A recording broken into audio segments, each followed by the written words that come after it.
Welcome to Sex Talk Radio, a podcast that explores sex and kink through candid and curious conversation. Join me and expert guests in unpacking taboos and making sex talk more fun. Recently launched, I have created the Sexy Society. It is an online community for kink and sex-positive women.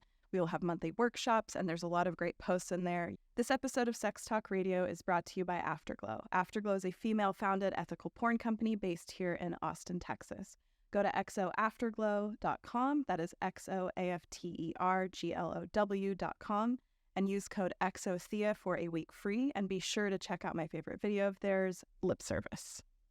All right. Hi, lady. How you doing? I'm great. How are you doing? I'm doing okay. It's a Monday, so it's like I'm not usually in the studio on a Monday. Yeah. But wake up Monday morning and talk about sex. yes, it honestly could be worse. Like, I don't usually leave the house Mondays, so it was nice to have somewhere to be. Yeah. But yeah. So I'm going to have you introduce yourself a little bit. I won't Great. read your bio. All right. Yeah. Put me on the spot.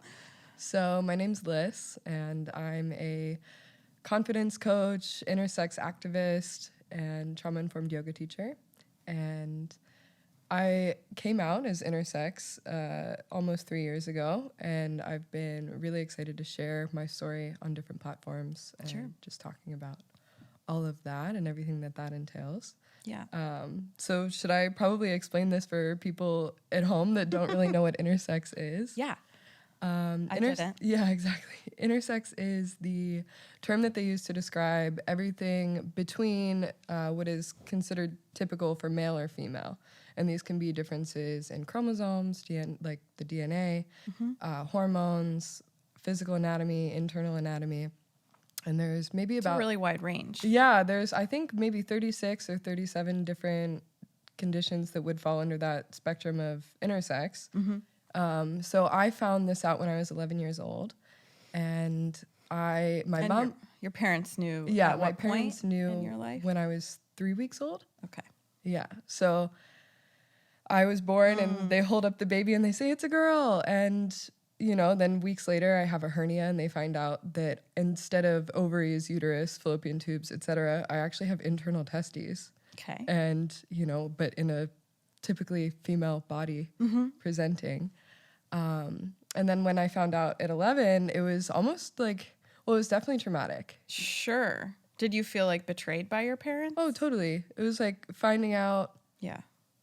you from somebody else. You know, and that it had been kept intentionally, although they were, you know, probably trying to do the right yeah, thing, but Yeah. like still you're going to feel yeah. And I think, betrayed. you know, years ago, this was something that was told to be a secret and kept really personal and private, like everything. I mean, even sex.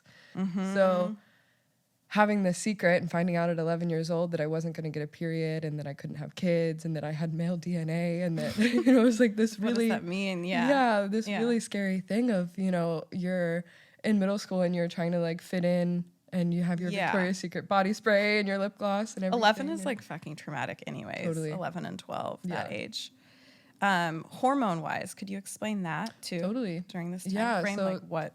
Yeah. I wasn't going to go through puberty on my own because I didn't have any of the internal organs that would allow me to go through puberty. The male hormones. Or the female hormones. So Why not the male? Like because my testes were taken out without my consent. when So you were 3 weeks? when I was maybe 11 months old, they decided to take out these undeveloped organs because they weren't actually like official. Would they have been... They wouldn't have put you through puberty as a male. No, they wouldn't have put me through. You need glands for that, right? Yeah. I don't know. So with my particular intersex condition, I reject androgens, which would be like testosterone. So Whoa. no matter what my body would try to do, I don't think it would respond in that capacity. Okay. So I don't get like armpit hair or body odor or acne or... Some benefits. Yeah, exactly. So I've been on estrogen since I was 11 or 12, taking like the cool like 4-week birth control pack in middle school, thinking I was, you know, super cool. But That's all it is to put you through puberty? yeah, they slowly increase you on progesterone and then estrogen and increase your estrogen dose. And there's like not a whole lot of information about how to go about that because they they're not doing the research enough. And not enough people are out really advocating for these kinds of things. And what's the percentage of intersex people? I think Isn't it like 1%? Yeah, 1.7% of the population. Which is like a lot. Yeah, That's exactly. A lot of people. Yeah. And there are certain of the conditions you mentioned where people wouldn't even know because they are going through puberty? Definitely. So if I hadn't had that hernia as a baby, I probably wouldn't have found out until I didn't go through puberty. Or I'm sure like back in the day, maybe people didn't find out until they realized they couldn't get pregnant. Because externally, I'm pretty like female presenting. And as we know, the female genitalia can be a whole wide variety of beauty. Yes. Well, yeah. So beauty. Yeah, there's like all these different conditions or experiences, and this is just today. I just wanted to share my experience as an intersex person. Yeah, absolutely. Because I am always so fascinated about how being intersex has affected my sexuality and my gender identity and my relationships, and coming out as intersex to people that I'm dating, whether it's a first date or months in or whatever. And just like kind of getting to see people's reactions, Probably encounter a lot of different things. Yeah.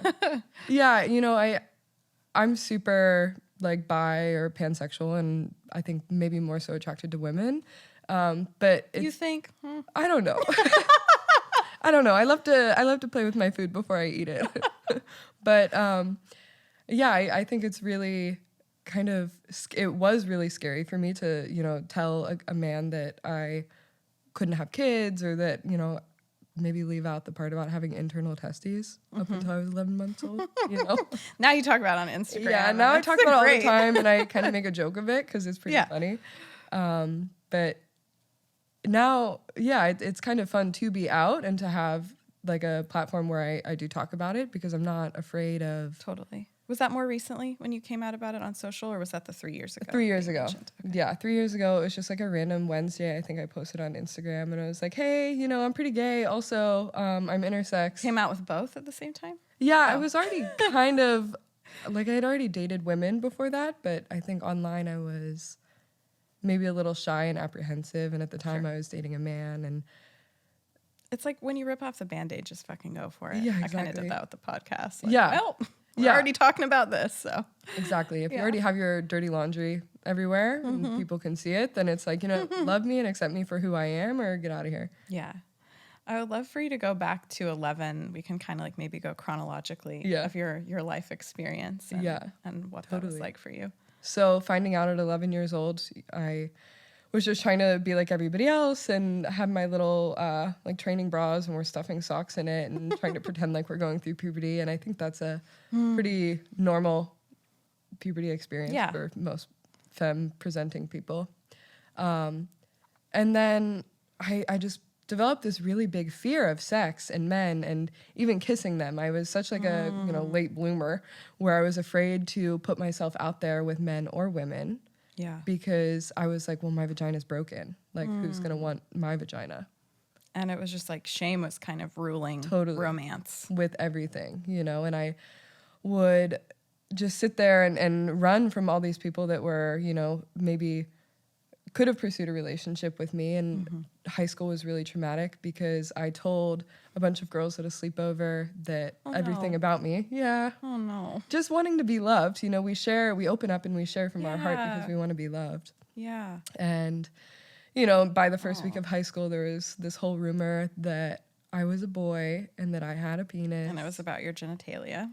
Yeah. Of course. Yeah. Exactly. So my last name's Ball, so it was like Alyssa. Oh no. Alyssa has balls. Was just like the amazing rumor that went around, which was really funny. And I was just so defensive and in denial that I didn't even care to like really explain to people this whole thing, because I also didn't understand it. And I just developed such a bad anxiety and an eating disorder, and really afraid to touch my body, and even afraid to explore masturbation. And didn't even want to look down there, didn't want to touch down there. And here I am thinking like that I'm broken. And then as I get older, I realize that I'm fine and that I can have a healthy, normal sex life. And that's not everybody's experience. And I feel really grateful for that I have the anatomy that I can. And so many intersex people have that taken from them through different surgeries, again, without consent. So here I am, like, bullied, graduating high school, moving to New York, and... oh, wait, we skipped a lot here. Or no, just moving to New York after high school? After high school, I moved to New York City. And so you didn't date in high school? No. Or explore? Okay. No, I would get drunk and try to get all my girlfriends to make out with me. And I'm so grateful for that now, because I realize how much that really helped me realize that I was attracted to women. And then later, after high school, I'm kind of entertaining older men. Because, usually when you have some sort of daddy issues, you love the older men. They tell you what to do. Not us. So then I am at this, I'm like 19, and I'm like, wow, like... Sorry to interrupt you. Where was modeling involved in this? You mentioned modeling before I started recording. Exactly. So I started modeling at 15 or 16 because I had this, like, grand idea. Me and my mom crafted this grand idea of me becoming a supermodel. Because sometimes people with my particular intersex variation are taller, super tall, have clear skin, maybe, thinner. Yeah. So interesting. And everything online would say maybe complete androgen insensitivity syndrome is like supermodel syndrome. This is what I was reading. Wow. Okay. When I was like 11 years old, and I was like, oh wow, like this will be the solution if I become a model. Nobody's going to reject me if I look like, Giselle Budgen or something. So it didn't work because I realized having that kind of relationship with my body and food was not going to Oh my gosh, it's like a double whammy of like self-criticism. Yeah, exactly. And having, these older people constantly telling me that I needed to lose weight, gain weight, do this, don't do this. The photographers, or did you have agents and stuff? Agents, yeah. I was signed with an agency, and I had like the whole New York experience. Wow. At 18, 19, and 20. And oh my gosh, were you living alone? I was living in model apartments with like 8 other girls that also had an eating disorder. So it was God. Whenever I've heard of people living in those, I just think of Zoolander, because it's like him and all the models. Yeah. I was shocked to find out that most models actually do have personalities. Yay. So it's not, Yeah. But their personalities are also fueled by their trauma that led them to wanting to start that kind of career in the first place. So were you out with them, with your friends that you were living with? Or I think up until... Out about both things. Yeah, up until a few years ago, I think I always just used to tell people that I had ovarian cancer and that I got my ovaries out, which was a really messed up lie to be telling people. But it was my way of kind of defending, like... Something is different. Yeah, that's why I can't have kids, and like here's why I have like this tiny little 3-inch scar about like on my lower abdomen, and it's because I had ovarian cancer. And sure, I know that's a pretty common experience amongst my friends that are also intersex, of just kind of creating stories to not actually tell it answers people. all the common questions that somebody or a guy might ask about kids and periods. And like, oh, it's fine, like I can't get pregnant, which when I was younger was kind of funny and exciting, and I felt pretty liberated in knowing that I couldn't have like an accidental pregnancy. And now as we get older, it's kind of like, oh, family planning and everything like that entails. But I still don't really care enough to want to lie about it. And I think eradicating shame from our experience and actually wanting to share our stories is what allows all of us to feel seen and loved and accepted. And there are so many people that get to hear your story, because, 2%, 1.7 is a lot of fucking people. Exactly. And, I've explored it with a few guests on the podcast. It's like the things that sit in shame are really our fucking superpowers once they're out. Totally. Like my exploration and sluttiness and everything was so shame riddled in my 20s, and then now it's like fucking fun and empowered, and it's not perfect, but like it's our superpower when we break through it. Exactly. Yeah. It is. And also like just learning to explore those extremes within ourselves. And when I did eventually feel comfortable with my body and my sexuality, I went through like, you know, the more quintessential hoe phase where, you know, you try to sleep with as many people as you can, because I realized like, oh, this thing works. Yeah. So then I was like, oh, I'm going to use it. And what like, was the impression you were under of your anatomy? I was just prior really to that? Scared that, you know, whoever was going to be down there could tell a difference and wasn't going to like it, and that it was broken, and that I wouldn't be able to have like normal penetrative sex. And you weren't really who the fuck could you talk to about that? You know what I mean? Because it's like we get sex ed through our peers or porn. Yeah. And you didn't. You were like, things are different. Yeah. And the internet back in like 2005, 2007, like what am I, you know, even. Well, and you couldn't talk to your doctor about it, and it's not something talked about in sex ed, or I'm assuming you couldn't talk to your doctor. Yeah, I think with doctors, a lot of intersex people have like a very invasive, uncomfortable relationship with doctors, where I grew up getting really invasive vaginal exams at a young age all the time. And they'd be like, oh, we're going to call in, you know, the physician's assistant to take a look as well. So oh, Jesus. When you have like a bunch of people old creepy men just like poking at your vagina, it's not. It's coming from this place of like, it's an abnormality. Like you're like, there's this, oh, that sounds really traumatic. Yeah. And intersex people aren't broken. Right. You know, like we're born this way and it's fine. And we can learn to have healthy sexual experiences, like once we work through the shame and the insecurity. Totally. And I know so many intersex people that are hot as fuck, you know, and it's important for people to know that it doesn't make us broken or different. Totally. And that it could be a lot of people like that, you know, or have dated. And, but yeah, just really want to validate the trauma of the doctor thing, because I mean, something that I think is really important, and I really hope we make progress on, and I don't know if there's anything I can do to help this, but just the barbaric nature of gynecology and like how outdated it feels, and the tools. And I had a pretty traumatic experience with a LEAP procedure, which was like a cervix freezing thing. And I mean, like my mom and I, we should have filed a fucking malpractice. Like it was horrible. They were electrocuting my cervix while I was conscious. Ooh. And then it was so traumatic, and I felt so much that I was like, okay, I need to go under for this. And there were like 5 people in the room. Yeah. And it's just like, it feels barbaric, and I don't feel like that's the experience that men have at the doctor.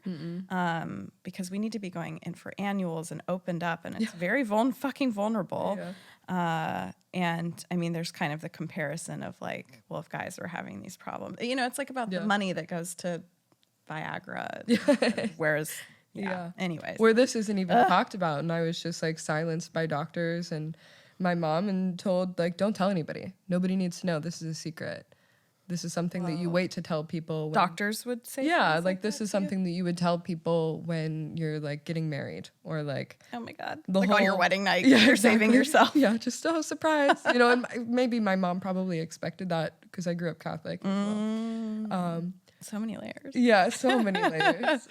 So then here I am, like afraid to even look down there with a mirror, and then I just have like all these doctors like poking and prodding. So then all my friends are losing their virginity. Sure. And I'm afraid, I don't even know what's down there. I don't even know what it looks like up until I'm like 20, you know? Yeah.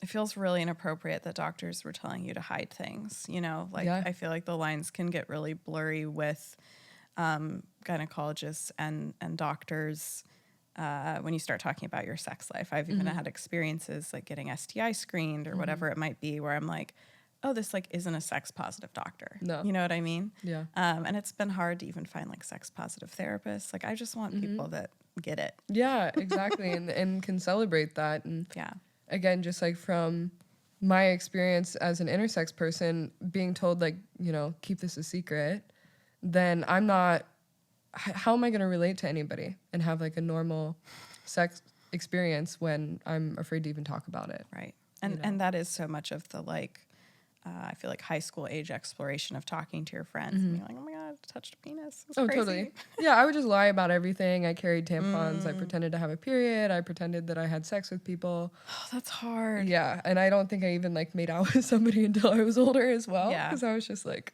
oh my God, like I'm so scared. Yeah. And part of that might be because I'm super into women and was like, you know, like maybe I just didn't like boys, you know? So. Yeah, let's talk about that, about your gender identity and your sexual identity and kind of, I guess, your hoe phase. Was that New York?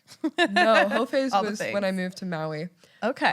For sure. I moved to Hawaii at 22 and it was a fresh start that I feel like I really needed. Nobody knew me. Oh, that's such a fun feeling when you get to a new city. Yeah. And you extra know, hoe. you're extra hoe, extra feral, going to the naked beach every day, drinking and doing mushrooms and whatever, and then just going home with random people. And I remember the first time that a guy rejected me because he called me a slut. And I was like, I'm embarrassed and this is not fair, but also I finally made it. You know, like, great. You know, Slutty enough. I like waited for this for years, you know, and at 22, I'm finally too slutty to Was date. it a guy that wanted to sleep with you? Yeah. And he like knew, I guess, other people that I had hooked up with. And it was like the classic island thing of, you know. Island? Yeah. I don't know the island. It's an island. It's too small, you know, Sure. so everybody knows everybody. And if you start sleeping There's a around. hoe threshold. There's definitely a threshold. Everybody starts to know each other. And then you might even have to repeat people. So like having that experience and then hooking up with a woman for the first time, I was like, whoa, I learned things about my own body that I didn't know prior to having a woman show me how to do it. And I was like, this is crazy. Was it with a woman that was experienced? I think so, a little. But also it was just like a safe, we were both young and just having fun, explorative. And then through that experience, I realized like, wow, I definitely really like women. I definitely could see myself dating women. And sex with women ended up being a lot more safe and playful. And it wasn't as aggressive or, I guess, uncomfortable as with men. What part did you find uncomfortable? I'm just always being in my head, being afraid of like the judgment of like Self-conscious? Yeah, before I'd come out, I'd be like, wow, you know, this guy really likes me, but is he gonna not like me when he finds out that I'm biologically male? Or, you know, is like my vagina different? Is it broken? Whatever. That still always thinking about their experience and not just my own. Sure. And then with women, anytime I've ever come out to a woman as intersex, nobody gives a shit. You know, they're like, oh, cool. You know, like you cool. are, I wanna learn you are about daddy. You know, like that makes sense. You know, like thanks. It was my undeveloped internal testes at 11 months old. You know, and I think there's a lot of conditioning that comes into play there. I've talked about it before with like the way that porn is. Like it's about the male's pleasure. It's generally done when the guy comes. Like it's the female pleasure, how we grow up isn't particularly prioritized. Exactly. It's also a lacking in like our sex education with like female orgasm. What? No, it's about men ejaculating or like, so that's interesting. Like, I mean, our experiences are really similar in that regard of like just being, I mean, I haven't hooked up with women, but just being so in you should try everything once. I'm trying to want to. Okay. Tequila. Just really being in my head. Which I find that like blindfold stuff can be kind of fun on a different note because you're like, if both people, I don't know, just get out of your head and in your body. There's certain ways. But there's a lot of like not feeling confident with men in the bedroom. Totally. And you know, from what I know, almost everybody has some sort of body image thing of like, you know, maybe and we men should turn too. Men as well. Exactly. Size. And then we're down there thinking about like, does it taste bad? Does it smell bad? What does it look like? Did I shave? You know, all these other things, the cellulite, the stretch marks, instead of just being like, we're animals and we should enjoy this and like explore each other's bodies in a really consensual and fun way. Yeah. And to me, once I made sex fun instead of like this big scary thing. Sure. Then it just gets great. Yeah. I mean, I see it as like adult playtime. Like it's fun, it's curious with the right partners. Exactly. And I'm really trying to cultivate more like long-term partners in my sex life these days because that's where the trust comes from being built up over a few times or months, and then you can like get real freaky. Then you get real weird. Exactly. Then it's so much more fun when you're not worried about like, the bodily thing. Yeah. I still get the anxiety like if I squirt on somebody's bed and I'm like, oh God, like I want to squirt. Okay, so you can squirt. I definitely can squirt. Fascinating. Yeah. So that works. Biologically, that's I don't know. I'm not. You're like that's cool. Not take a biology class, but yeah, no, I'm just I cool. can squirt if somebody knows what they're doing. Yeah. You know, so it's not that lucky every time. Yeah. Because like you said, usually we don't prioritize like the female orgasm, and unless you're having queer sex, and then everybody gets to come. It's great. So I've heard. Yeah. Usually. Yes, with men in my straight life, it's like I often have to. I'm like resentful about it. I usually have to give like a disclaimer that like I need a toy to come, and like just to clarify, like I'd like to come in this fucking experience, which sucks that I have to clarify that. I've also noticed that like, and no shade to guys, but I've also noticed that like they'll be like, oh, I can't wait to make you come, or you're gonna come, and then once they come, they're like, yeah, I'm chilling. Give me 10, and then you're like, we have forgot about calling the an mutual Uber. orgasm. Like, all right, like, yeah. This episode of Sex Talk Radio is brought to you by Afterglow. 1 in 3 women watch porn every week, but as many of us know, most content out there is not created for the female gaze. Afterglow creates content for everyone, so go ahead and check it out at xoafterglow.com. Go to xoafterglow.com and use code EXOTHEA to try a week free. Be sure to check out my favorite video they have, Lip Service. Yeah. I like to kind of instill the rule if I am going to hook up with a man, I come first or no entry. Oh. Yeah. Because then it's kind of like, well, you know, let's make this about me. I deserve that. Totally. And then it also for me feels better after I've exactly had it. Like, yeah, we're warmed up, we're ready to go. Yeah. It's more enjoyable than, you know, somebody that doesn't know what they're doing down there. Absolutely. And I used to blame it on me until I realized that this was like a common experience. Sure. You know. Yeah. And where are you at in your like your healing and your self-love and your shame journey process now? I feel really good and excited, obviously, to like be able to talk about this openly is really fun, but it can be scary sometimes to think about like, you know, what if somebody that bullied me in high school sees this, and I'm like, whatever. I also don't care. Right. Because if I can help other intersex people realize that there's nothing wrong with their body and that they shouldn't be ashamed to live like a normal, exciting, and sexy life, then it's, that's you know, that's my mission right now is to just encourage people to like feel good in the body that they were born into, intersex or not. Have you been able to work one-on-one with intersex people and clients? Yeah, I had the privilege of having a couple intersex coaching clients over the last year since I've been like out and really posting about it a lot more. Yeah. And it's so awesome to get messages from people that are like, I'm just like you. And, you know, they like aren't out or they don't really tell people, but then to even just give them the confidence to come out to their friends or their long-term partner. Yeah, because you fucking rock it. Yeah. You rock it. You Thank own you. It. Yeah. We have to, you know, Yes. because it doesn't, like I keep saying, it doesn't make us broken. Not at all. I'm not going to sit here and defend my femininity to a man that already has like a small worldview of what he thinks that femininity is or what it means to be a woman. Yeah. So I wonder if there's an opportunity for you to create content or do something for people that are like at that young, like that 11, 12, like what kind of resources do young intersex people have? Yeah. Is it limited? No, there's definitely now lots of support groups and organizations to allow people to connect, like Interact, and there's Club Intersex, and there's different ways for older intersex people to connect, and they do like an annual conference and support group, and there's definitely community now. And I think with like younger Gen Z, hopefully they learn to kind of finesse this and be like, this is some cool thing. You know what I mean? Like now Gen Z is fucking on it, man. Yeah. They're so much more sex positive and explorative. And fluid. Like super fluid in their exactly. That they could just own it and be like, yeah, this is who I am. And I like was so afraid of that when I was younger. And finally the support wasn't quite there. Totally. Yeah. I was afraid to even like get on a support group because I was like, well, What if somebody sees? Yeah. What if somebody finds out my name? What if that makes it real? What if people know that this is who I am? Right. And like, this is who I am.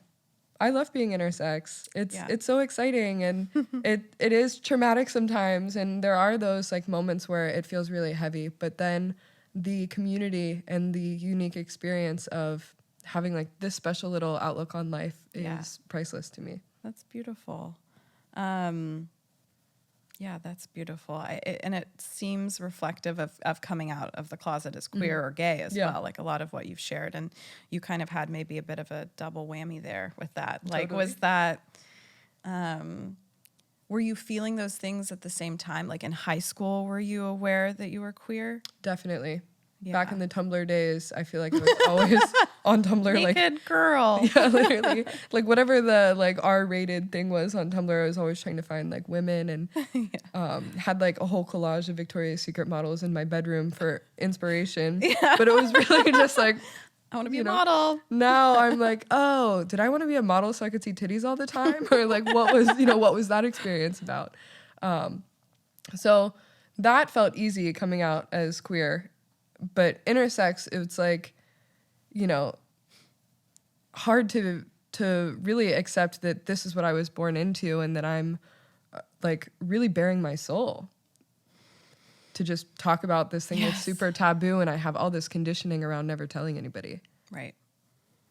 Yeah. And you have the addition, like the two together is just that's a lot. And how did you navigate that with your family, or how serious was your family with being Catholic? Yeah, I grew up with like lazy Catholics for the most part, so I feel really privileged that I had a mom that was always like, yeah, whatever you want to do, like if you like girls, that's okay. Oh, good. And then once I finally did say I like girls, she was like, are you sure? And I'm like, yeah, Mom. Yeah. You see me? I was so good at softball. Like it was the natural progression, So that felt fine, and I think my mom was really scared when I did want to come out as intersex. Because she was like, well, what if people don't accept you? What if this really scares men away? And it has. When I give like a guy my Instagram at the bar or whatever, he's like, oh, you're really hot. Like, can I have your Instagram? And I give him my Instagram. You take one scroll and then you see like what I do, and they're like, oh. Instead of asking questions and being like, all right, curious. Like, yeah, like, what do what are we working with? What can we do? What are you into? Yeah. How do you identify? Do people ever think that you're like trans? Like trans? Like, because that, I think I felt confused about that when I first came across your page. I just didn't know what intersex meant. Yeah, because so many people and also... I feel like there's a lot of internalized transphobia. Exactly. Exactly. So even to like see, again, a tiny scar and be like, what's this from? And, just to kind of be like, oh, okay, well, it was from the surgery that I had when I was 11 months old.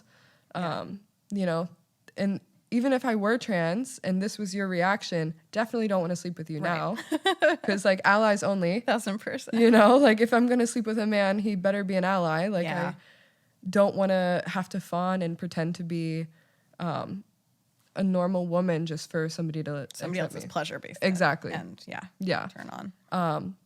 So, trans is, they're making that choice to transition and go from one gender to another. Intersex, you're born, like I said, somewhere in between on the spectrum. Right. And non-binary is like the gender identity. So some intersex people... This is helpful, yeah. Yeah, some intersex people are trans. Some intersex people are non-binary because they identify as non-binary, or they transition because the gender that they were assigned at birth isn't what they, if they had to go through some sort of surgery and that they realize that is definitely not what they identify with. Okay, that makes sense. Some intersex people are straight. Some intersex people are super gay. So there's this whole, it's just when it comes back to those different boxes that we tick off on our birth certificate of male or female, there's intersex too. And we just erase that. So there's that, then there's your gender identity, and then there's who you like to get freaky with. Yeah. That is very helpful. We'll definitely be putting that out as a clip. Yeah. And I think that, devil's advocate isn't the right word. With somebody asking you questions, though, I think there's also a fear of not wanting to fuck it up. Yeah. And offend you. Yeah. Like when we chatted before the podcast, it was like, I know that it's really not okay to ask somebody about their genitalia in general for trans people. And so it was like, I I felt really worried about how I was going to ask questions. And so, you know, I'm sure there's a mix. Some people are not wanting to fuck it up, and then some people are just assholes as well. And like the best thing to say is, what are you comfortable sharing? There you go. What do you want to share? It's simple. Yeah. What do you want to share with me? A lot of context in life. What do you want to do with me sexually? What do you like? Not like, what do you have? What did you used to have? What were you born with? Like those kinds of questions really can be super triggering. But when we can just say like, what are you comfortable sharing? What are your expectations with me? And then, I mean, that's standard across the board for all sexual experiences. Yes. Let's have a little chat before. Let's talk about consent, boundaries, what we like, what we don't like. Totally. Yeah. To be like, yep, you can put it in this hole, you can fit in my mouth, choke me, whatever, spank me, and like, you know, don't ask any other questions. Yes. I'm just here for a good time. Oh my God. And well, it's like those kinds of, there's certain questions that are just like not really in the moment. Like could totally take you out of being aroused too. Totally. You know, it's like. Yeah. I've had somebody stop while they were eating me out and be like, hey, what's this scar from? And I'm like, a surgery that I had as a baby, you know, like, do you want to get into it right now? Talk about it. I'll give you the whole podcast. Like, you follow me on Instagram. You should have did your research, you know.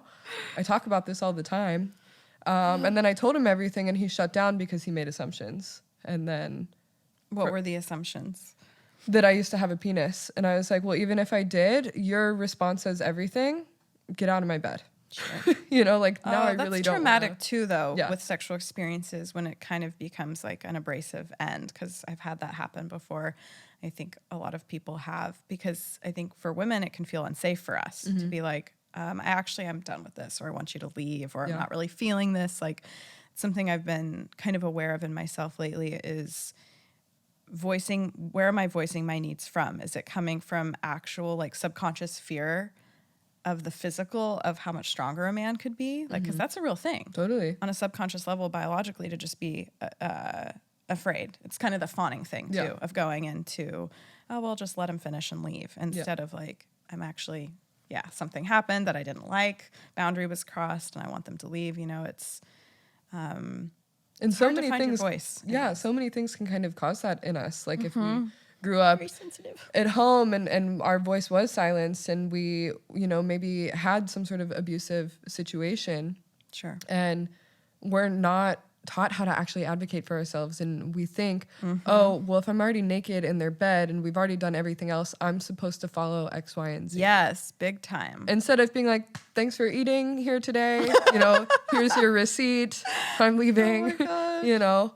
Oh, there have been so many experiences in my younger life and 20s where I totally, if I could do it over again, I would have stopped. Yeah. But yeah, and I have trauma around getting trouble, using my voice, being angry.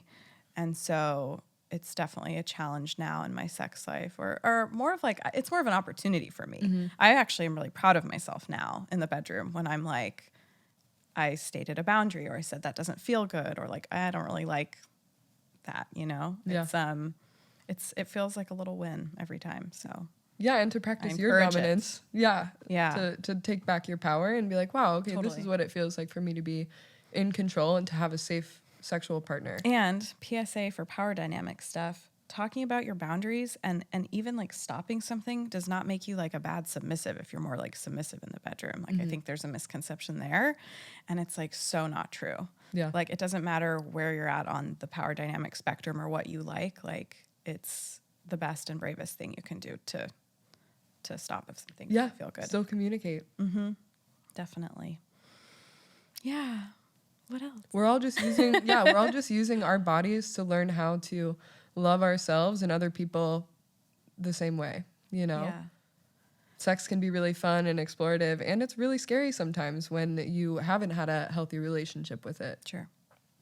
What have you had long-term relationships in the last few years? Or you're 27, right? Yeah. Okay. I have. And it's okay if you don't want to talk about ones, whatever. Yeah, I mean, you know, I've definitely oscillated between the hoe phase, the relationship, celibate, back to the hoe phase, etc. We love extremes. Yeah, I'm working on not being extreme. Same. But But yeah, I think through having like a steady long-term relationship and sexual partner, I learned to feel really safe in my body, and through that was able to come out. And then I realized this person wasn't for me, but then how can I integrate that level of safety and communication with everybody, even if it's a one-night stand? Right. You know, so I travel almost full time, and to like be in Thailand and go on a date with somebody and they're like, so what's this intersex thing? And I'm like 2 sips into a beer and I tell them everything and they're like, yeah, I still want to fuck you. I'm like, great.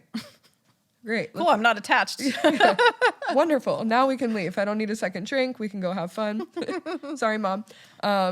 So it's just like learning how to communicate, like we just keep saying, with our partners, with our friends, with doctors, etc., and be like, yeah, this is what I want. It's like claiming our voice too, as women, and it's like it's taken me till 30 to literally do that. Totally feel confident in that.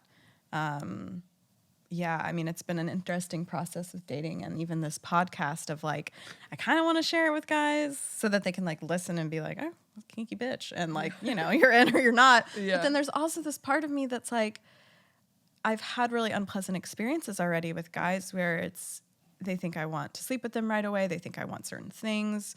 They completely rule out that I would ever want a relationship, which is like totally what I want now. Yeah. And so there's this other part of me that's like, I want to go on dates and be treated like a normal person. And yeah, I don't know. It's weird kind of going back and forth between the two.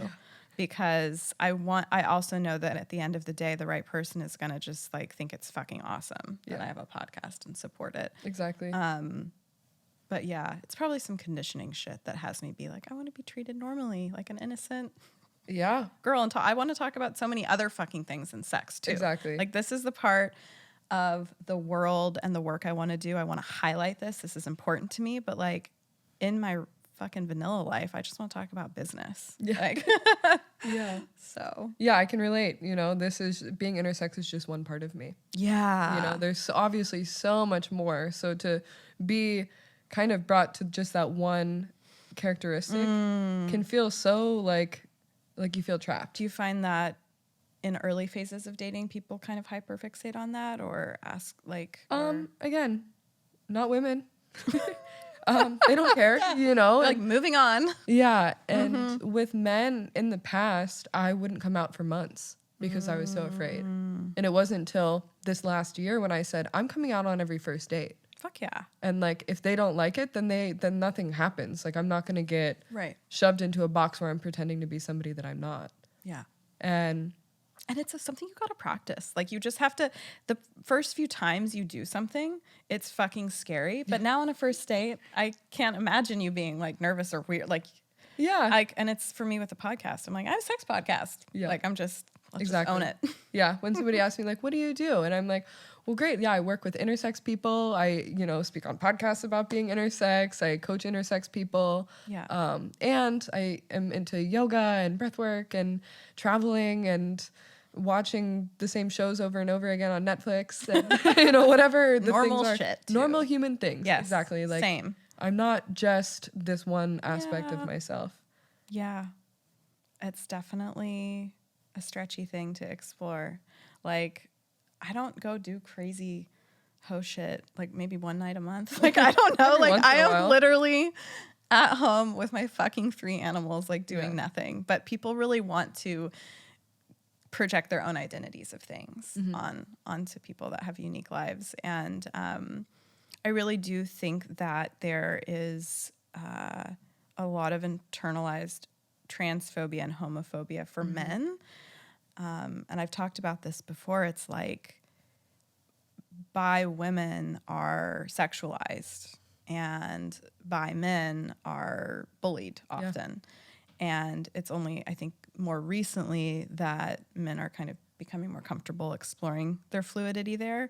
But because of that, decades of that sexualization and then stigma, it's made it so that men that are even remotely not 100% straight are afraid of being, what if I'm gay? I feel like that fear. And I feel like that's why there's like the transphobia stuff too, of men being like, what if I like a penis? What if they have a dick and I like the dick? Like, what does that make me? Like, it throws, I think, men into kind of a headspin. Oh yeah.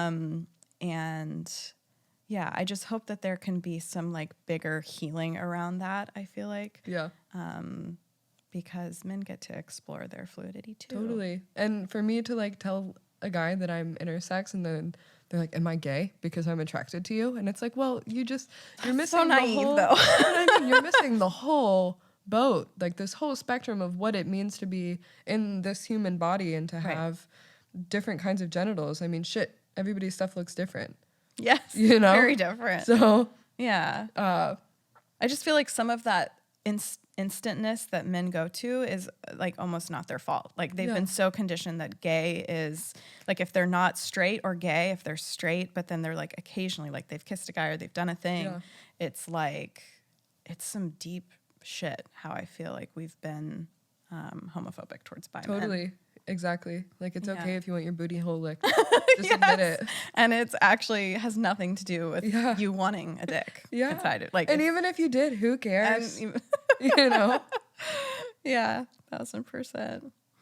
So traveling. Tell me a little bit about your adventures. Yeah, I've traveled like, I guess more than... inspired. I want an international hoe phase now. Yeah, oh my God. It's truly the best. You know, I remember reading Eat, Pray, Love when I was younger and like still probably a virgin and being like, wow, like I hope that I can like go and travel internationally and have this experience. Where for me, it was more like eat, pray, slut. Hoe. Eat, pray, hoe.